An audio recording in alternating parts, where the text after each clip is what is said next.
Welcome to Limebox Minute of NetSuite. I'm Cash Shurley. Today we're going to create an invoice in NetSuite. And there are 4 ways you can create an invoice in NetSuite.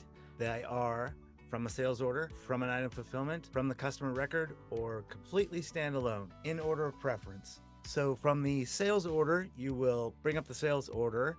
You will click the Bill Remaining button. You will look at all of the details, save it, and print, email, your choice. From an item fulfillment, you would click the Bill button and do the same procedure.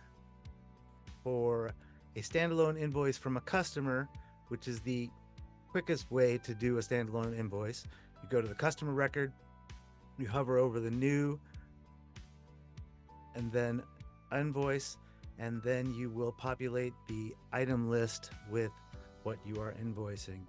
For a standalone invoice, a complete standalone invoice, you go to Transactions, Sales, Create Invoice. You will then have to populate the customer and the item.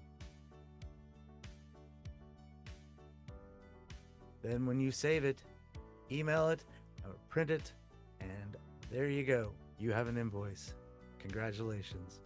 Thanks for watching Limebox Minute of NetSuite. I'm Cash Shurley. Like and subscribe for more tips and tricks to make your life better.